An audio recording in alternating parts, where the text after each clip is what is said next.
সকালে উঠে প্রথম কাজ মশারি তোলা, তো সেটাই করে নিলাম। মেম্মা কি সুন্দর শীতের ফুল গাছ লাগিয়েছে, সেগুলো দেখতে দেখতে ব্রাশ করে নিলাম। দিদিভাই আমার জন্য টিফিন বানালো, সেগুলোটা খেয়ে নিলাম। আমাদের বাড়িতে কাজ হচ্ছে। মা রান্নার জন্য আলু, পেঁয়াজ, শিম, বাঁধাকপি কেটে নিল। এবার দিদিভাই পুঁই শাকের বিটুলি ছাড়াচ্ছে। পিতাজি কাজে লেগে পড়েছে, চারাগুলো কেটে রান্নার জন্য জ্বালানি করছে। মা তারপরে বাসনগুলো মেজে নিল।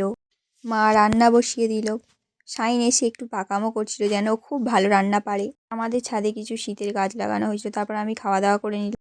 বিড়ালগুলো গাছে উঠে দেখে আমি তো অবাক। সন্ধেবেলা চা খেয়ে নিলাম। তারপর সামনে একটা বিয়ের অনুষ্ঠান আছে, তাই জন্য শাইনকে ডেকে নিলাম আমাকে মেহেন্দি করে দেওয়ার জন্য।